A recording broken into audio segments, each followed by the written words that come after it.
रब वही है, याद रखिए। हाँ, हम उस कौम के नहीं हैं, मगर अल्लाह वही है।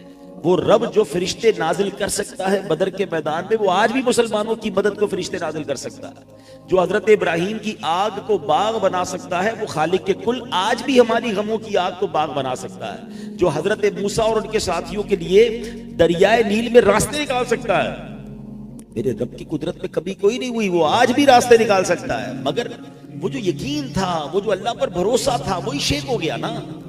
हमें आज असबाब पर भरोसा हो गया। आज हम समझते हैं जब तक पैसे नहीं होंगे तो मसले हल नहीं होंगे, ताल्लुक नहीं होंगे तो मामला ठीक नहीं होगा, है रिसोर्सेज नहीं होंगी तो निकल नहीं पाएंगे। नहीं, हम मुसलमान हैं, हमारा सबसे पहला पहला भरोसा रब पर होना चाहिए। वो खालिक के असबाब है।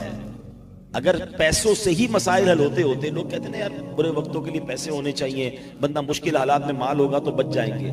मुझे बताएं, अगर पैसों से खुशियां खरीदी जा सकती होती तो आज कोई अमीर गमगीन ना होता।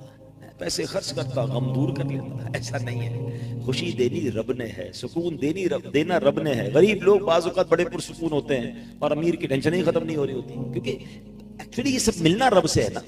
तो आज पहले तो हम बयान के शुरू में ये समझ ले, सीख ले कि हमने अपने मालिक पर भरोसा किस लेवल का करना है। जो हम आज परेशान है ना, हदीस पाक का खुलासा है कि अगर तुम अल्लाह पर भरोसा करो जैसा भरोसा करने का हक है, तो अल्लाह तुम्हें ऐसे रोजी देगा जैसे परिंदों को रोजी देता है। और परिंदों को रोजी कैसे देता है? पहले तो try to imagine how many birds in this world. परिंदे हैं कितने दुनिया में? कभी आपने इसकी कैलकुलेशन की है? मैंने एक तहकीक पढ़ी कि दुनिया में जितने इंसान होते हैं ना, इससे 10 गुना जमीन पर मौजूद जानवर होते हैं, जितने भी जानवर हैं। ठीक है, तो हम अगर 8 अरब हैं तो 80 अरब जानवर हैं। तो जितने जानवर होते हैं मल्टीप्लाई बाय 10 उतने परिंदे होते हैं। तो कितने परिंदे हो गए? 800 अरब परिंदे। और ये सब कहाँ रहते हैं? चलिए एक और लगे हाथों बात भी समझा देता हूँ। परिंदे दरख्तों पर रहते हैं। फॉरेस्ट, दरख्त, ये परिंदों की कॉलोनी है। मगर हम करते क्या जा रहे हैं? ये तो यंगस्टर ने तो सुनी भी नहीं होगी। जब मैं छोटा था या 50s में जो लोग यहाँ पर बैठे, उन्होंने बचपन में कराची में कोयल की आवाज भी सुनी होगी। अपने घर के बाहर किसी खूबसूरत परिंदे को उड़ते हुए या बैठते हुए देखा होगा।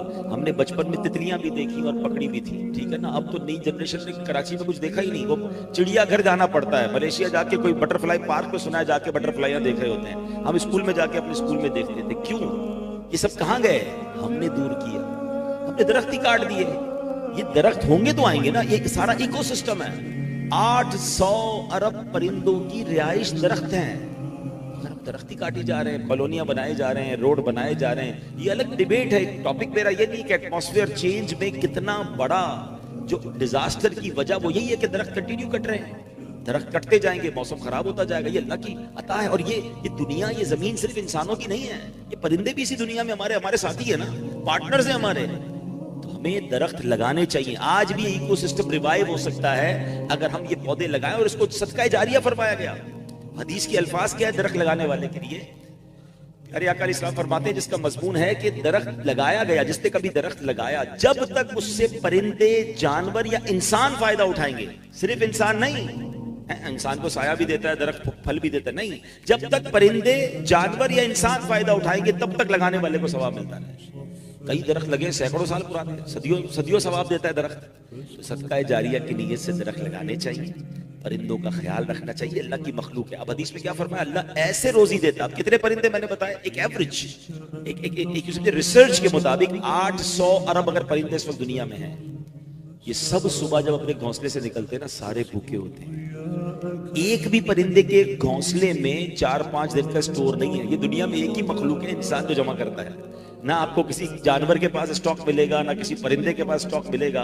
बकरीद में जानवरों को खिलाते हो ना, है? कभी देखा कि चारा आपने रखा हो तो गाय ने साइड पे कर लिया हो कल क्या खाना है, बकरे ने थोड़ा सा और साइड कर लिया हो कि परसों के लिए क्या होगा। इनको कुछ नहीं परवाह, को आपने अभी खिलाया, खा लिया, कल की अल्लाह देगा। इतना तवक्कुल होता है जानवरों में।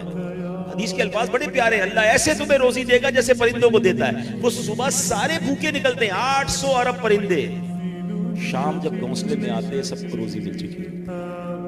खालिक सबको रोजी देता, मगर इधर भरोसा ही नहीं है। कल क्या होगा, जंग होने वाली है, पता नहीं डॉलर किधर चला जाएगा। गोल्ड रख लो भाई, गोल्ड नहीं होगा तो कुछ क्या होगा, है जनाब हमारी प्रॉपर्टी का क्या टेंशन नहीं, हमारी खत्म नहीं हो रही है। अरे भाई, जिस रब ने बनाया है ना, जिसने पैदा किया है, उसी ने वादा किया है रिस्क जितना मेरे नसीब में है मिलकर रहेगा। ना मेरी टेंशन से मैं बढ़ा सकूंगा, ना ज्यादा प्लानिंग से घटा सकूंगा, कुछ नहीं होना। Go with the flow, easy रहो यार, अल्लाह की रहमत पर भरोसा रखो। जो सबके साथ होगा वो हमारे साथ होगा ना। बस तमन्ना क्या हो, ये दुनिया तो जैसी तैसी गुजरनी है, मेरी मौत अच्छी हो जाए, मेरा खात्मा अच्छा हो जाए, मैं ईमान सलामत लेकर जाऊं और अल्लाह की रजा के साथ जाऊं।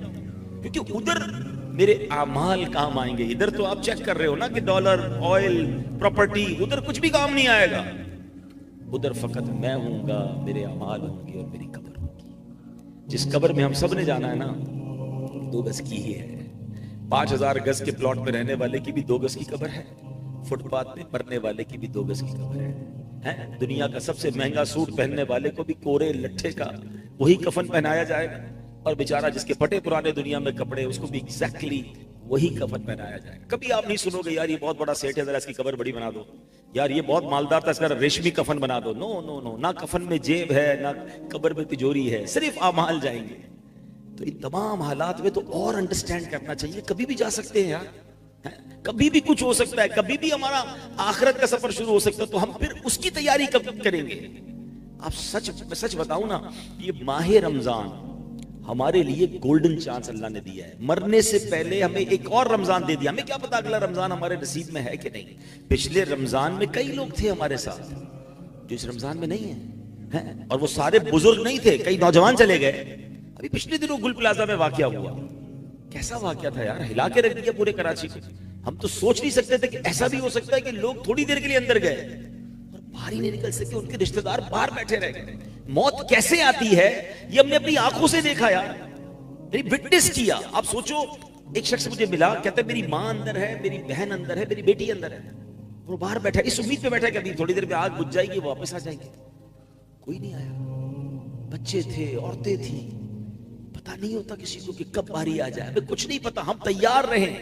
एक शेर बचपन से सुन रहे हैं, आगाह अपनी मौत से कोई बशर नहीं, सामान 100 बरस का है, पल की खबर नहीं। अच्छा, ये पल की खबर नहीं ना, ये पहले तो शेर में सुना, अब ये विटनेस कर रहे हैं। नौजवान बैठे, बल्कि सभी ने सीसीटीवी फुटेजेस देखी होंगी कि बैठे बैठे ऑफिस पे काम करते करते बंदा गिरा और उसका इंतकाल हो गया, चलते चलते गिरा, उसका इंतकाल हो गया, खेलते खेलते गिरा है, स्पोर्ट्स के मैदान में लोग गिर रहे हैं, अचानक इंतकाल हो रहा है। यंग ऐसे भी खुश नसीब देखे कि नमाज पढ़ते पढ़ते सजदे में इंतकाल हो गया।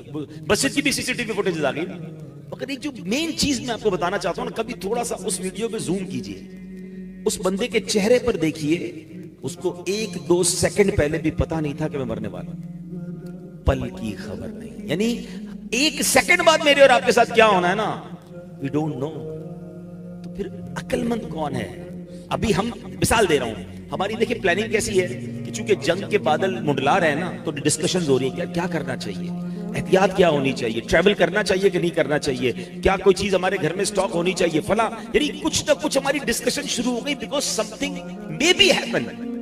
जरूरी नहीं कुछ हो, अल्लाह करे ना हो, खैर से रहे, आफियत से रहे, अल्लाह रमजान की बरकत से सारे मामला सेटल डाउन फरमा दे, सारे मुसलमानों की खैर हो जाए। मगर मेरा पॉइंट पिक कीजिएगा, हमें एक चीज महसूस हो रही है, तो ये हमारा discussion point at point of planning बन गया है। ऐसा ही है ना, ये तो महसूस हो रही है। मैं तो कंफर्म रिपोर्ट दे रहा हूं कि मुझे और आपको मरना है। मेरी जो गुफ्तगू है इसमें तो कोई इमेजिन, वो मे बी और मे नॉट तो नहीं है ना। 100% वी हैव टू डाई, सबने जाना है कब्र में, और नोबडी नोज व्हेन, कब। ये आज भी हो सकता है ना। ऐसा ही है कि हमारे पास कोई डेट तो नहीं है कि भाई मेरा फला इतने सालों के बाद इंतकाल होगा। तो जब इतनी रियल सिचुएशन है, इतनी रियलिटी है मौत, तो अक्लमंद वो है कि रोजाना ऐसे जिए कि अगर आज भी मर गया ना तो अल्लाह राजी होगा। तो रमजान, ये 30 डेज मुझे और आपको एक बड़ा गोल्डन चांस मिला है कि अपनी आदतें अच्छी कर ले। देखिए, दुनिया का दस्तूर क्या है कि कोई भी अच्छी आदत अपनाने के लिए हमें कुछ दिन रिक्वायर्ड होते हैं, या कोई भी बुरी हैबिट निकालने के लिए कुछ दिन रिक्वायर्ड होते हैं। कहते हैं ना, first 20 days are very difficult to adopt anything. कोई भी चीज आप अपने जिंदगी में शामिल करेंगे ना, तो आपको 20 दिन स्ट्रगल करनी पड़ती है। कोई आपने डाइट शामिल करनी है, मिसाल देता हूं, कोई कहता है रात से चीनी वाली चाय नहीं पीनी, तो मुश्किल लगेगी ना, पहले 10-15 दिन, फिर आदत हो जाएगी, टेस्ट बड चेंज हो जाएगा। खाने पीने में कोई चीज छोड़नी है, हैं भाई आजकल लोग डाइट कर रहे हैं, मैं रोटी नहीं खाऊंगा या चावल नहीं खाऊंगा या फला चीज नहीं खाऊंगा, पहले 15-20 दिन टफ, उसके बाद सेटल डाउन हो जाता है। वर्जिश शुरू करनी है या कोई भी चीज शामिल करनी है या रिमूव करनी है, यू रिक्वायर 20 to 30 days, उसके बाद आपकी लाइफ उसकी बॉडी आदी हो जाती है। ऐसा ही है। अब अगर इसी तरह रमजान को ले लें कि स्पिरिचुअली अपलिफ्ट करने के लिए अल्लाह ने हमें 1 महीना दे दिया है, अच्छी आदतें अडॉप्ट कर लो और बुरी आदतें अपने अंदर से निकाल लो, क्योंकि शैतान बंद है। और रमजान के बाद इस तमाम 30 डेज के बाद जिंदगी बिल्कुल स्मूथ अल्लाह की इबादत में, अल्लाह की रिजा वाले कामों में गुजार।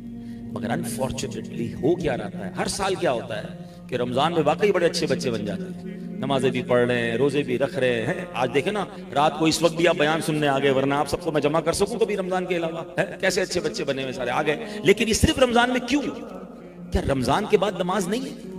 अब मैं एक बड़ी अजीब कैफियत में हूं पिछले जुम्मे की नमाज से, अजीब सा ख्याल आया मुझे, और मैं जहां जहां बयान कर रहा हूं तो लोग बाकी कहते सही कह रहे हैं। आप सबने इस बार जुम्मा पढ़ा, रमजान में 2 जुम्मे हम पढ़ चुके हैं ना। इन दोनों जुम्मों में मस्जिदों का हाल क्या था? जिस भी मस्जिद में आपने जुम्मा पढ़ा, हाउसफुल, मस्जिद के बाहर क्राउड था, ऐसा ही। क्या रमजान से पहले जुम्मे में इतना क्राउड था? रमजान जब नहीं आया तो इतना क्राउड होता था? नहीं था। इसका मतलब क्या हुआ कि कुछ लोग ऐसे हैं जो रमजान के अलावा जुम्मा भी नहीं पढ़ते। ये अचानक तो नहीं पैदा हो गए ना रमजान में सारे लोग जो जुम्मा पढ़ने मस्जिद में आ गए, रोडे भर गई, जैम फुल हो गया, मस्जिदों में 2-2 जुम्मे करवाने पड़ रहे हैं कुछ जगहों पर। इतनी पब्लिक आ गई है, तो ये पब्लिक आई कहां से? इंपोर्ट थोड़ी हुई है, हमारे मोहल्ले में रहते हैं। दिल को इतना बड़ा धचका लगा कि यार इसका मतलब ऐसा हुआ कि बड़ी तादाद में लोग वो भी हमारे वतन में हैं जो रमजान के बाद नमाज नहीं, जुम्मा भी नहीं पढ़ते। तभी तो ये जुम्मे में रश हो गया। यार क्या है? प्लीज, हम सबको अल्लाह ने मौका दिया है। नबी पाक अलैहिस्सलाम फरमाते हैं अगर मेरी उम्मत को मालूम होता रमजान क्या है तो वो तमन्ना करते कि सारा साल ही रमजान। मगर हो ये रहा है कि रमजान को भी गफलत से गुजारा जा रहा है। अब ये 12 रोजा 10 रोजा तरावी बड़ी अच्छी बात है, लेकिन इसका एक साइड इफेक्ट क्या है कि कुछ लोग समझते हैं भाई हमारा कुरान पूरा हो गया, तरावी की छुट्टी। ऐसा नहीं है। तरावी सुन्नत मुअक्कदा है, ये पूरा रमजान पढ़नी है। बल्कि अभी तो जैसे जैसे रमजान जा रहा है ना, और कोशिश कर रही हैं। कोई आपका मिसाल के तौर पे कोई बिजनेस का फेस्टिवल हो और आपको पता है ये 12-15 दिन का फेस्टिवल है, तो 5-6 दिन गुजर जाए तो आप कहते हैं और मेहनत कर लो, ये तो खत्म हो जाएगा 5-7 दिन बाद, जितना कमाना है कमा लो। रमजान तो जैसे जैसे गुजरता जाए हमारी स्ट्रगल बढ़ती होनी चाहिए। मगर पहली, दूसरी, तीसरी रमजान पे जो मस्जिद में रश था, आहिस्ता आहिस्ता वो खत्म होता जा रहा है, वो कम होता जा रहा है। यानी हम सुस्ती देखें, हमारी इतनी बड़ी अल्लाह ने नेमत दी है। तो ऐ मेरे प्यारे इस्लामी भाई, जो मेरा समझिए कि बेसिक कोर पॉइंट यही है कि रमजान को अपनी जिंदगी को बेहतर बनाने का शानदार मौका समझे, बुरी आदतों को निकाले, अच्छी आदतें अपनाएं। देखिए जो 5 वक्त का पूरा महीना नमाजी बन सकता है, उसके बाद तो पूरा साल, पूरी जिंदगी 5 वक्त का नमाजी रहे ना। ऐसा क्या होता है कि चांद दिखते ही लोग मस्जिद से गायब हो जाते हैं? देखें, ये हम कहते नहीं हैं, लेकिन अनडेलिबरेटली हम एक मैसेज क्या कन्वे करते हैं कि ऐ शैतान, जब तक तू बंद है हम रहमान के बंदे, हम नमाजी, जैसे ही तू आजाद हुआ हम फिर तेरी बात मानेंगे, हम मस्जिद में नहीं जाएंगे। ये कितना बुरा मैसेज है यार। मगर ऐसा होता नहीं। चांद रात को अगर मगरिब के बाद चांद नजर आ जाए, अभी तरावी का टाइम शुरू ना हो, तो तरावी में तकरीबन मस्जिद खाली हो जाती, क्योंकि अब तो ईशा पढ़ने आना है तो लोग नहीं आते। ऐसा क्यों? क्या रमजान के बाद नमाजी, मस्जिद, कुरान हमारा साथ नहीं होना चाहिए? तो प्लीज आज तकमील कुरान की इस महफिल में एक मुबारक रात की नियत करें, हम अल्लाह से वादा करें, अल्लाह से मदद भी मांगे। क्या अल्लाह, हम इससे वादा करते हैं कि अब हम नमाजी रहेंगे, हम अपनी आखिरत की तैयारी करने वाले, हम बुराई से बचने वाले रहेंगे। मगर मेरे मौला, तू हमारी मदद भी फरमा, हमें इसको कंटिन्यू करने में मदद फरमा। अब मैं बहुत गौर करता हूँ, मैंने बहुत गौर किया कि व्हाट इज द रीजन। ये पहली बार नहीं बयान सुना होगा आपने, कई बार हर रमजान में शायद सुनते होंगे, और फिर उसके बाद आप भी तय करते होंगे 27वीं आएगी, अभी तो ताक रातें आएंगी, रो रो के दुआएं भी करेंगे, माफी भी अल्लाह से मांगेंगे, वादे भी करेंगे, मगर रमजान का फिर वही हो जाता है। तो इसके पीछे रीजन क्या है? जब मैंने गौर किया ना, तो उसका रीजन जो बड़ा वाज़े नजर आता है कि हम इंटेंशन तो बदलते हैं, नीयत तो बदलते हैं, मगर सोहबत नहीं बदलते। हम उन्हीं दोस्तों में रहना चाहते हैं कि जो रमजान के बाद गुनाहों की तरफ जाते हैं, जो नमाज नहीं पढ़ते। तो जब आप उन दोस्तों में रहेंगे तो वो दोस्त आपको नेक नहीं बनने देंगे। वो कहते क्या हो गया भाई, मौलवी बनना है क्या? पढ़ ली ना रमजान में नमाज जितनी पढ़नी थी, है अब तो चलो ईद के दिनों में ही वो कुछ करवा देते हैं 3 दिन में, कि जो पूरे महीने में नेकियां कमाई सारी जीरो है। शैतान तो पूरी पूरी तैयारी के साथ हमला करता है ना हम पर। अगर हमने ये नीयत करनी है कि मुझे एक पहले इस बात को रियलाइज करे कि मुझे मरना है और वो कभी भी जा सकता हूं, तो मुझे अल्लाह को नाराज करके नहीं जाना कब्र में। तो मुझे अगर नेक बनना है तो मुझे दोस्त भी अच्छे रखने होंगे, और अच्छे दोस्त और अच्छी गैदरिंग की तो बरकतें कितनी कमाल की हैं। बड़ी कमाल की हदीस पाक है। अल्लाह के हबीब अलैहिस्सलाम फरमाते हैं कि अल्लाह ताला के कुछ फरिश्ते हैं, हदीस का खुलासा है कि जिनका काम ही जमीन में सियाहत करना है, वो जमीन में घूमते रहते हैं, और जहां अल्लाह का जिक्र होता है, अच्छी बातें होती हैं, वहां वो फरिश्ते उस महफिल को अपने परों से ढांप लेते हैं। मेरी अल्लाह की रहमत से बड़ी उम्मीद है कि आज तकमील कुरान की इस महफिल को रब्बे करीम के फरिश्तों ने अपने परों से ढांपा हुआ होगा। जब वो फरिश्ते इस महफिल से फारिग होकर, उस मजलिस से फारिग होकर अल्लाह की बारगाह में जाते हैं, अल्लाह तो सब जानता है मगर अपने कर्म से पूछता है, फरिश्तों बताओ कहां से आ रहे हो? कहते या अल्लाह एक जगह पर तेरे बंदे बैठे तेरा जिक्र कर रहे थे। ऐ फरिश्तों वो क्या मांग रहे थे? बल्कि ऐ फरिश्तों ये बताओ वो मुझे देखा उन्होंने? तो या अल्लाह तुझे देखा नहीं है। फरिश्तों मुझे देख लेते तो क्या करते? या अल्लाह तुझे देख लेते फिर तो दीवाना वार तेरा जिक्र करते, फिर तो और तुझे याद करते। अल्लाह फरमाते फरिश्तों क्या मांग रहे थे? या अल्लाह जन्नत मांग रहे थे। ऐ फरिश्तों जन्नत देखी उन्होंने? या अल्लाह जन्नत देखी नहीं। अच्छा जन्नत देख लेते तो क्या करते?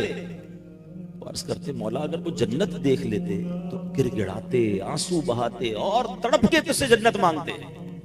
ऐ फरिश्तों किस चीज से पनाह मांग रहे थे? अर्ज करते मौला वो जहन्नम से पनाह मांग रहे थे।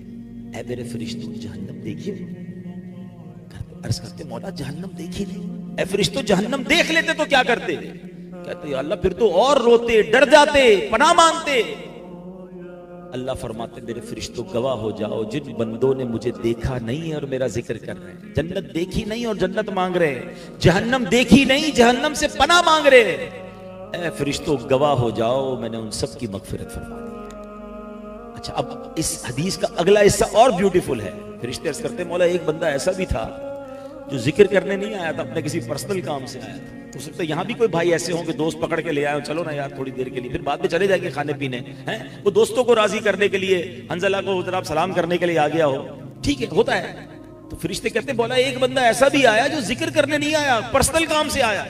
हदीस के अल्फाज हैं, अल्लाह फरमाता है मेरे फरिश्तों ये वो लोग हैं जिनका हम नशीन भी महरूम नहीं रहता, मैंने उसकी भी मगफिरत फरमा दी है। यानी अच्छे लोगों की कंपनी कमाल देखे कि बेशक इंटेंशन वो नहीं थी, but because he sitting with the pious people, एक अच्छी महफिल में बैठा हुआ है तो सुभान अल्लाह, अल्लाह उसकी भी बख्शिश फरमा देता है। ये है अच्छे दोस्तों की बरकत। अब हम गौर करें कि हमारा उठना बैठना जाना आना किधर, यानी फरिश्तों का नुज़ूल होता है ऐसी महफिलों में।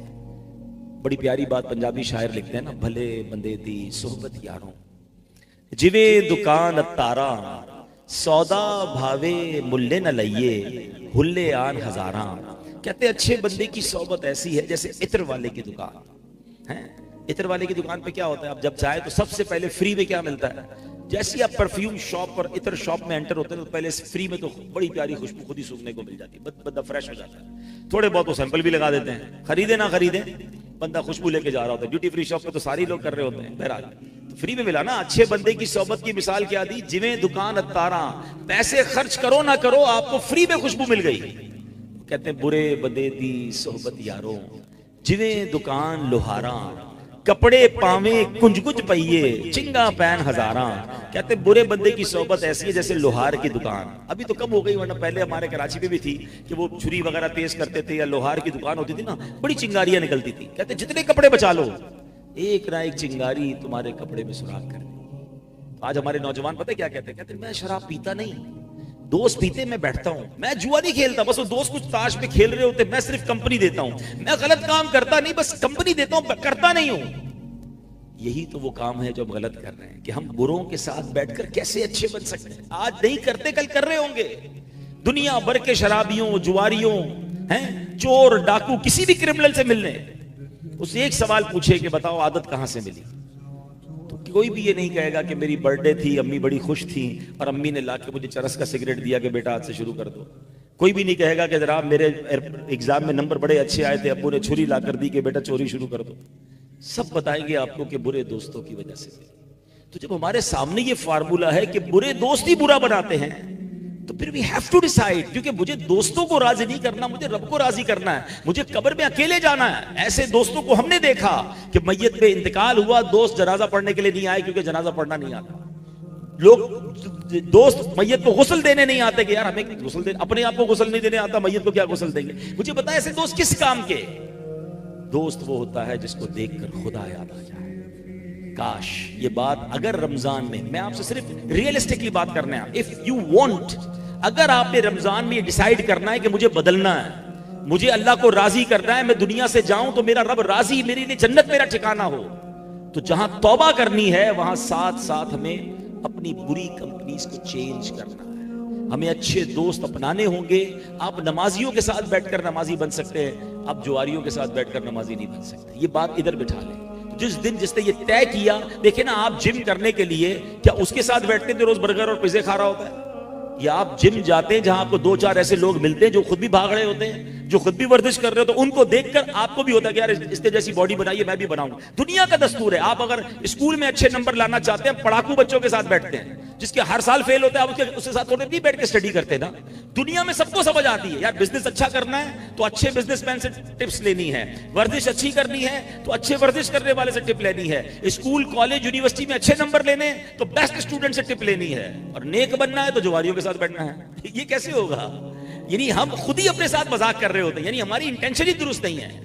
तो बहरहाल मैंने चंद बातें अर्ज कर दी हैं कि सुभान अल्लाह, अच्छों की सोहबत जो है वो तुझे अच्छा बना देगी। तो माह रमजान एक्चुअली अगर हम इसको टारगेट ले ले कि इस महीने में हम अल्लाह की रिजा वाले काम भी करें और इसको कंटिन्यू करने के लिए अच्छी सोहबत अपनाएं। आज के इस पुरफितन दौर में दावत इस्लामी एक ऐसी नेमत है हमारे पास कि जहां हजारों अल्हम्दुलिल्लाह लोगों की, यूं समझिए कि जिंदगी में इनकलाब बर्पा हुआ है। हमारे 19,000 से ज्यादा मदरसे हैं और अल्हम्दुलिल्लाह 5 लाख के करीब बच्चे और बच्चियां बगैर फीस के उसमें कुरान पढ़ रहे हैं, दरसे निज़ामी कर रहे हैं। 7.25 लाख के करीब बच्चे और बच्चियों ने हिफ्स कर लिया, नाजरा पढ़ लिया या दरसे निज़ामी कंप्लीट किया। Look at the huge number. इतनी बड़ी तादाद में अल्लाह की रहमत से आने वाली नस्लों को नेक बनाया जा रहा है। 300 इस्लामिक इंग्लिश मीडियम स्कूल की ब्रांचेस दावत इस्लामी ने दुनिया भर में बना दी हैं। हमारे स्कूल्स हैं, कॉलेजेस हैं, और इन तमाम दीनी कामों के साथ साथ वेलफेयर के काम भी शानदार अंदाज से हो रहे हैं। थोड़ी देर पहले मैंने पौधे लगाने की फजीलत बयान की। 32 से 35 लाख पौधे पाकिस्तान में FGRF जो दावत इस्लामी का वेलफेयर डिपार्टमेंट है उसने पौधे लगाए, और हमारा नारा है पौधा लगाना है, दरख्त बनाना है। यतीम बच्चों के लिए यतीम खाने बन रहे हैं, हमारे मरीजों के लिए क्लिनिक्स, और अल्हम्दुलिल्लाह थैलेसीमिया के मरीज बच्चों को अब तक 87,000 के करीब खून की बोतलें अल्हम्दुलिल्लाह दावत इस्लामी के शोबे FGRF ने दी हैं। तो वेलफेयर का काम हो या दीनी काम हो, एक ह्यूज इम्पैक्ट है। Madani channel, media, social media, एक इतना बड़ा वो काम हो रहा है। आप कभी अगर मौका मिले तो इफ्तार या सहरी ट्रांसमिशन में सिर्फ यूट्यूब पर मदनी चैनल की लाइव ट्रांसमिशन के व्यूज देखिएगा, और अगर दीगर इस्लामिक जो चैनल या दीगर चैनल सहरी और इफ्तार ट्रांसमिशन चला रहे हैं उसका मुकाबला अगर आप कंपेयर करेंगे तो आपको अंदाजा होगा कि कितना ह्यूज इम्पैक्ट अल्हम्दुलिल्लाह और कितनी बड़ी व्यूवरशिप के साथ लोगों तक सही इस्लाम की पिक्चर पहुंचाई जा रही है। हमारा एक यूट्यूब चैनल है, यंगस्टर ज़रा सोशल मीडिया को ज़्यादा फॉलो करते हैं। एक तो आपके लिए फिगर बड़ा अजीब होगा कि हमारे 7 करोड़ से ज़्यादा फॉलोवर और सब्सक्राइबर्स पूरे तमाम सोशल मीडिया के अकाउंट्स में मिलाकर हैं, मगर हमारा एक टॉप इस वक्त अल्हम्दुलिल्लाह जो चैनल यूट्यूब पे जा रहा है किड्स लैंड के नाम से है। अगर आप अभी भी उसको चेक करेंगे तो पाकिस्तान के 7वें नंबर पे वो यूट्यूब चैनल है। 20 मिलियन से ज़्यादा उसके सब्सक्राइबर हैं, और अल्लाह की रहमत से करोड़ों व्यूज़ उसके रोज़ाना की बुनियाद पर आते हैं। और इसकी वजह क्या है कि उसमें हमने ऐसे इस्लामिक कार्टून्स बनाए जिसपे कोई म्यूज़िक नहीं है, कोई बेहयाई नहीं है। हम बच्चों से कार्टून छुड़वा नहीं सकते, तो हमने एक ऐसे इस्लामिक कार्टून्स बनाए कि जिसको देखकर वो सुन्नतें सीखें, वो इल्म दीन सीखें, वो अपने माँ बाप का अदब करें, वो सुन्नत के मुताबिक खाना खाएं, वो किस तरह घर में दाखिल हों, किस तरह घर से बाहर निकलें। गेम में बच्चों को जो है वो अच्छी बातें सिखा दी जाए। तो अल्हम्दुलिल्लाह एक बड़ी हिकमत अमली के साथ दीन का इतना बड़ा काम हो रहा है। तो आपसे गुजारिश है कि अपनी दावत इस्लामी का एक तो हिस्सा बन जाएं, क्योंकि अगर हमने अच्छे दोस्त अपनाने हैं तो ये बड़ा प्यारा माहौल है। और उसके साथ साथ जब इतना बड़ा दीन का काम हो रहा है तो अपनी ज़कात में, अपने डोनेशन में, अपने फितरे में आप कंसिडर करें दावत इस्लामी को। यकीनन पहले हक आपका आपके गरीब रिश्तेदारों का है, आपके गरीब मुलाजमीन का है जो ज़कात के मुस्तहिक है, पहले उन्हें दें और फिर दावत इस्लामी का भी साथ दें। और एक आखिरी बात मैं फितरे के हवाले से कर लेता हूँ कि फितरे में हदीस पाक में हमें फरमाया गया 4 किस्म का फितरा है, गंदम का, जौ का, किशमिश का और खजूर का। यकीनन फितरा तो ईद की नमाज से पहले देना है, मगर रमज़ान में देंगे तो ज़्यादा फजीलत पहले से अदा हो जाएगा। लेकिन जो मुझे बात असल आपसे करनी है कि हम नॉर्मली क्या करते हैं कि फितरा जब भी दे रहे होते हैं तो फितरे के स्टॉल पे जाके कहते हैं भाई सबसे सस्ता वाला गंदम के फितरे की पर्ची बना दो। ठीक, ये 4 फितरे बयान हुए। एक मिडिल क्लास, एक गरीब आदमी अगर 300 रुपए वाला फितरा देता कोई हर्ज नहीं, मगर वो शख्स जिसको अल्लाह ने करोड़ों से अच्छा बनाया, जो सारा रमजान बेहतरीन सहरी इफ्तारी करता रहा, हम में से अक्सर तो वो हैं जो इफ्तार के लिए स्पेशल अजवा खजूर लेकर आते हैं, तो भाई फितरा भी तो अजवा खजूर का देना। अल्लाह ने मुझे और आपको सबसे बेस्ट अल्हम्दुलिल्लाह रमजान गुजरवाए, और बारी आई फितरा देने की, तो यार वो सबसे सस्ता वाला दे दे। खुद सोचे कि ईद की तैयारी ऐसे करते हैं, ईद के लिए स्टॉल पे गए, दुकान पर गए, सबसे सस्ते वाले कपड़े दे दो, सबसे सस्ती चप्पल दे दो, ईद बनानी है, बेहतरीन कपड़े पहनेंगे ईद वाले दिन, तो फितरा भी तो बेहतरीन दे। ये अल्लाह की बारगाह में शुक्राने का एक अंदाज है। जिंदगी का एक उसूल बनाएं, एक जुमला याद कर लें, अच्छा देंगे अच्छा मिलेगा। एक बहुत खूबसूरत वाकया 2 मिनट में सुनाकर अपनी बात खत्म करता हूं। एक बुजुर्ग है, उनके घर पे किसी ने दस्तक दी कि अल्लाह के नाम पर कुछ दो, तो उन्होंने अपनी जोजा से कहा कि घर में कुछ है, तो उन्होंने कहा कि घर में तो 4 अंडे हैं। ठीक है, तो कहा कि ठीक है 4 दे दो। जोजा ने 4 अंडे दे दिए। थोड़ी देर हुई तो दरवाजे पे दस्तक हुई कि आपके किसी दोस्त ने आपके लिए कुछ भिजवाया है। तो बड़ा सा टोकरा था।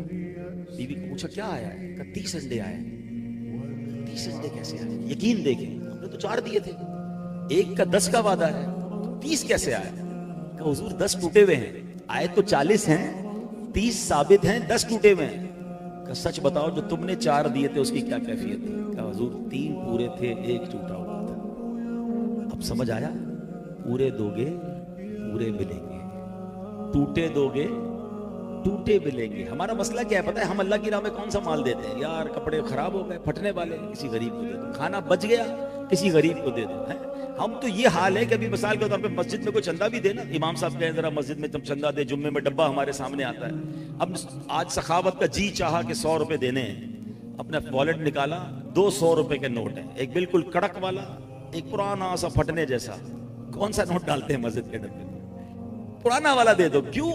अल्लाह की राह में देना। अच्छा दोनों की कीमत एक ही है, मगर चूंकि अल्लाह की राह में देना है ना, तो यार ये जो हमारे काम का नहीं ना, वो दे दो। ये नहीं होना चाहिए।